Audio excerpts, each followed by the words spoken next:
coordinateur de la sous-commission sensibilisation Oumar Yaya Hissène, son adjoint Mohamed Ismaël Cheibo et le coordinateur national de riposte sanitaire, professeur Choua Ochemi, sont venus remettre au nom du superviseur direct du comité de gestion de crise sanitaire Idriss Déby Itno un important lot de matériel de protection contre la Covid-19.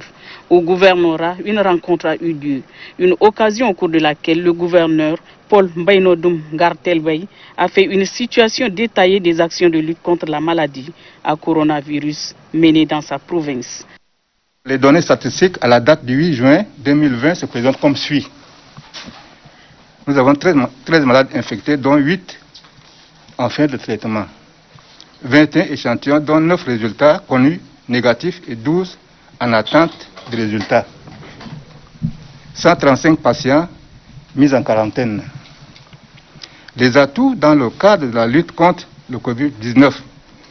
Nous avons élaboré, dès le début de la déclaration de Covid-19 au Tchad, nous avons fait un plan de contingence. C'est le plan le plus élaboré si les envoyés du ministre de la Santé qui étaient venus nous voir, ils nous ont rassuré que nous avons fait un bon plan de contingence et c'est l'un des meilleurs des régions. Ça, je vous le garantis.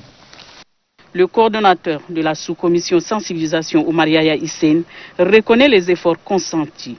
Pour lui, avec l'acquisition de ces moyens efficaces de protection et de sensibilisation, l'on peut espérer minimiser le taux de propagation de cette pandémie. Une descente sur le site en aménagement a permis au coordonnateur de la sous-commission sensibilisation et son adjoint de s'assurer des dispositions prises pour accueillir des personnes atteintes de la Covid-19 dans cette partie du pays.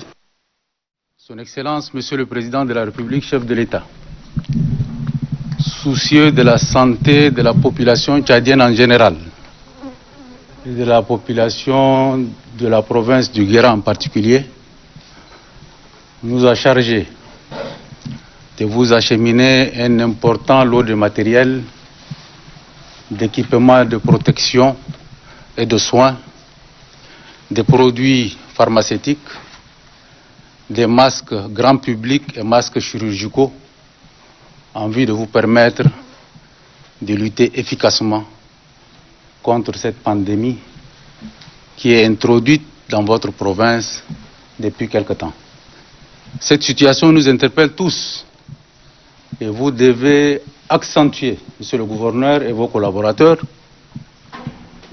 accentuer, renforcer la sensibilisation, pas seulement au niveau de Mongo, pas seulement au niveau des chefs de département, mais dans tous les coins et recoins de la province du Guéra. La maladie n'est plus une vue d'esprit. La maladie n'est plus imaginaire. Elle est une réalité et on est en train de la vivre. Et si on y prend garde, elle va prendre des proportions inquiétantes. D'où la nécessité pour nous tous de nous lever comme un seul homme pour la combattre et l'éradiquer de la province du Guéra. Le président nous a instruit de vous dire que nous sommes dans un champ communautaire, nous sommes dans un champ de contamination qui fait que les gens se déplacent, circulent et vous amènent la maladie au niveau de votre province. Si vous ne restez pas vigilant, vous allez encore compter vos morts et compter vos cas. Donc nous fondons notre espoir sur le dispositif militaire qui doit filtrer les entrées, qui doit renforcer le contrôle au niveau de l'entrée et qui doit veiller sur le respect des directives édictées par le gouvernement. Je voudrais aussi, Monsieur le Gouverneur, demander aux responsables militaires qui ont déjà fait un bon travail et qui continuent de le faire, de déployer et renforcer les dispositifs au niveau des portes d'entrée et de sortie de la province du Guéra. Parce que nous sommes dans une autre situation. On ne parle plus de la pathologie qui est introduite, mais de la crise qu'il faut tenter d'endiguer. Et donc, le dispositif au niveau des portes d'entrée doit être renforcé. Cela vous demande encore des sacrifices. Il faut extrêmement faire attention, extrêmement être vigilant pour éviter qu'il y ait encore un nombre croissant au niveau de cette province. En séjour à Farchana, dans le cadre de sa visite de camp des réfugiés, le gouverneur de la province du Ouaddaï, Ibrahim Seyd Mahamad, a rencontré les responsables des organisations humanitaires. Rencontre où la vidéoconférence a été mise à profit pour permettre aux responsables se trouvant dans la zone éloignée d'y prendre part.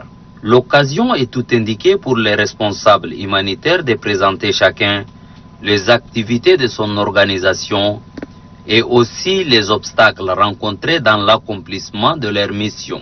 Ces responsables ont relevé quelques difficultés, notamment la réduction du budget alloué et les contraintes logistiques sur la prise en charge des réfugiés.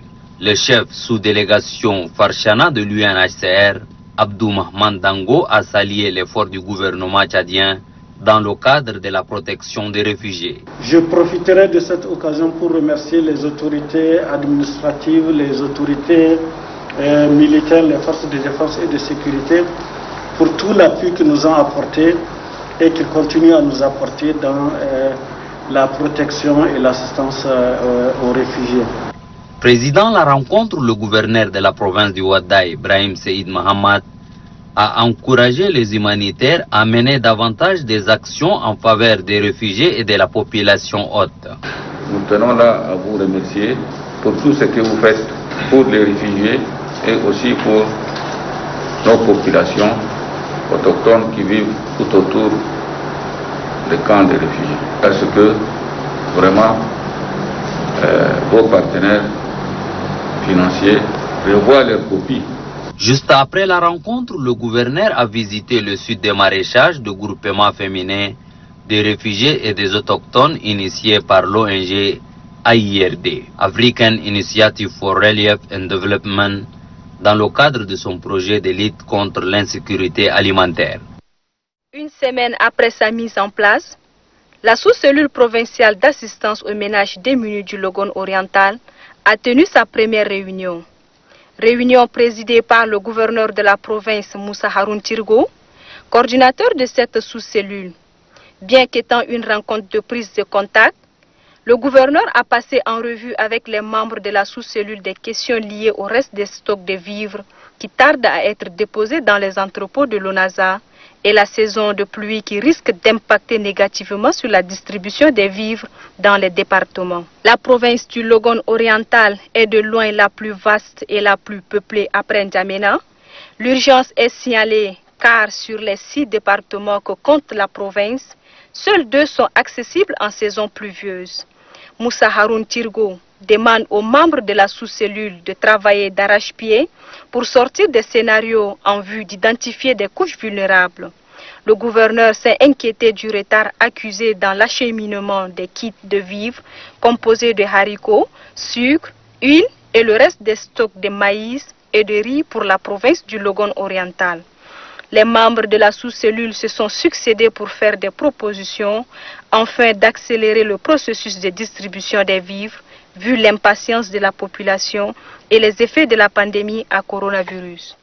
Ce sont au total 100 sacs de riz de 25 kg, 100 palettes de macaroni et 30 cartons d'huile remis au gouverneur de la province du Kanem à Santerab. Remettant les vivres, le directeur général du groupe Wadikounji Mahmoud Abakar a dit que nous venons par ce don amener notre contribution. Modeste soit-il, ce vivre aidera le comité dans son système qu'il a entamé avec les passagers venant de l'extérieur du pays et les personnes suspectes présentant un certain symptôme qui sont mises en quarantaine. Recevant ces vivres, le gouverneur de la province du Kanem à Santerab a dit que ce don ira tout droit aux bénéficiaires. À Santerab a salué ce geste combien louable et qu'il doit toucher toute la population du Kanem. Vous savez que les malades atteints de Covid ont besoin d'une bonne alimentation.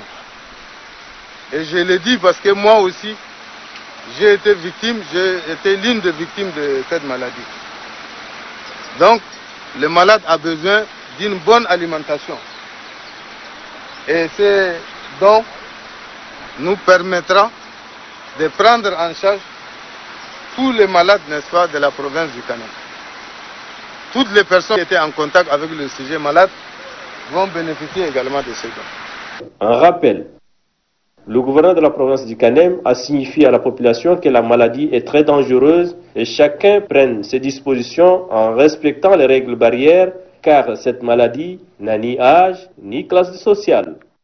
Les membres des groupements et associations de Guité, une localité située dans la province de Hadjalamis, se sont organisés en comité de vigilance pour lutter contre l'insécurité et le terrorisme. Une initiative qui tient à cœur le programme des Nations Unies pour le développement. La lutte contre le terrorisme étant aussi le souci cardinal du gouvernement, le PNUD, un partenaire privilégié de l'État tchadien, appuie les membres des groupements et associations de cette localité. Il leur offre des intrants, des matériels agricoles et des pêches.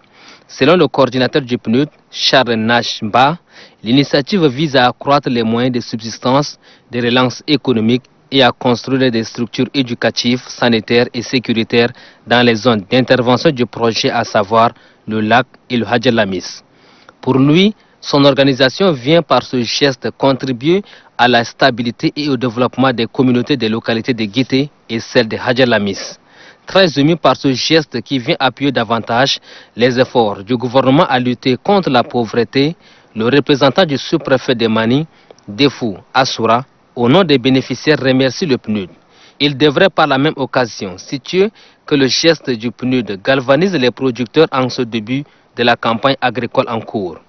Il faut signaler que cette cérémonie a été couplée avec la remise de 50 dispositifs de lavage des mains et des masques de protection contre le coronavirus.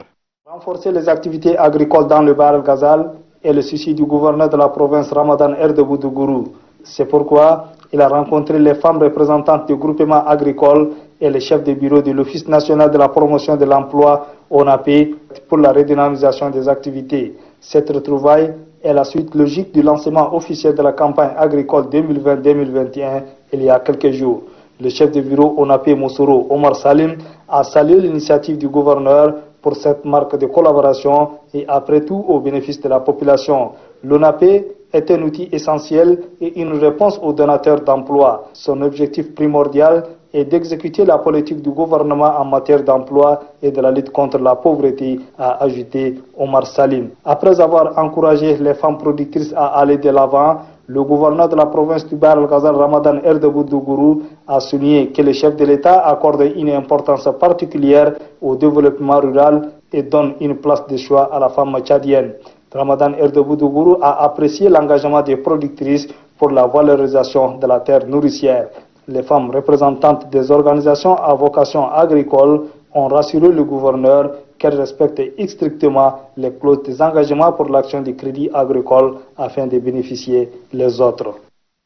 Le conseil communal du mouvement patriotique du salut entre en plein pied dans le combat acharné contre la pandémie de Covid-19 que mène le gouvernement sous la haute diligence du chef de l'État Idriss Déby Itno. Pour marquer sa partition dans cette lutte, le secrétaire exécutif du conseil communal du MPS de Moundou, Moustapha Mohamed Moma, par ses propres moyens, a confectionné plus de 9000 masques pour distribuer gratuitement aux personnes démunies en vue de se protéger et protéger bien sûr les autres contre ce mal du siècle, le Covid-19. Aux alentours du marché de la ville de Moundou, au niveau des grandes artères, au quartier et périphérie de la ville, les plus vulnérables ont bénéficié effectivement de cette action citoyenne recommandée par les plus hautes autorités du pays, soucieuses de sauvegarder la santé de la population. À toutes les étapes de la distribution, l'ambiance a été impressionnante.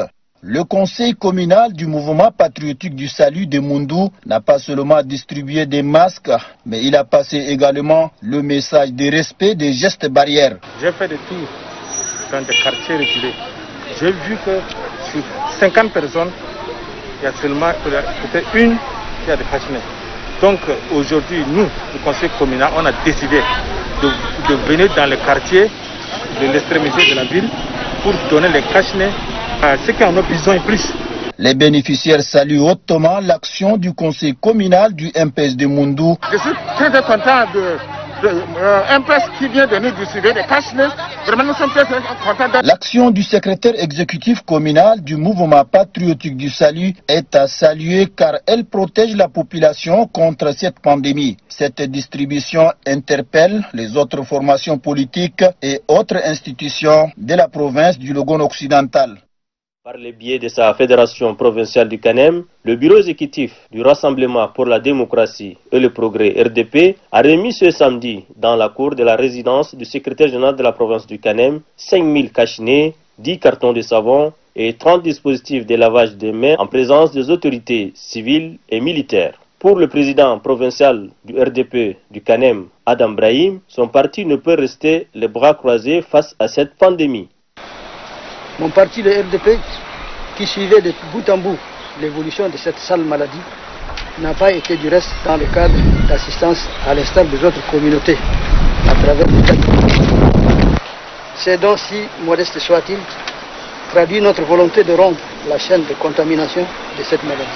Recevant ces matériels, le secrétaire général de la province du CANEM, Soumaïn Issakha Bremi, a salué le geste fait par le RDP et demande aux autres partis politiques d'en faire le même.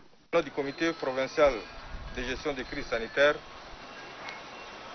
je présente nos sincères remerciements à la fédération du RDP pour son geste combien salutaire et louable.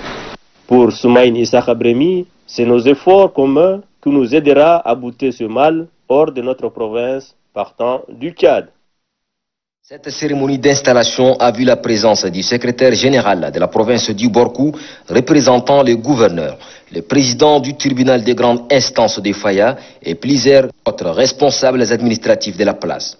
Les procureurs de la République près du tribunal des grandes instances de Faya, sortant Mahdi Hamdan Zourouga, dans sa réquisition en cette circonstance, a dit à son successeur que la population de cette circonscription est certes accueillante, mais l'environnement social n'est pas facile à comprendre et à maîtriser, car la majorité des justiciables méconnaissent les textes et la nature même d'infraction. Mahdi Hamdan Zourouga invite les nouveaux procureurs de la République près du tribunal des grandes instances de Faya de travailler avec intégrité et impartialité. Les procureurs de la République près du tribunal des grandes instances de Faya entrant Ahmad Soumaïn Chidimi, très imbibé des difficultés qui planent dans son environnement, a pour sa part assuré à l'assistance qu'avec le soutien du Tout-Puissant et l'appui du greffe, il parviendra à faire triompher la justice. Juste après cette passation de service, M. Mahamad Al-Shazali Saleh et Hamid Oumar Idriss sont installés officiellement dans leurs fonctions, respectivement substitut du procureur de la République près du tribunal des grandes instances de Faya et juge d'instruction. Une photo des familles a sanctionné la rencontre.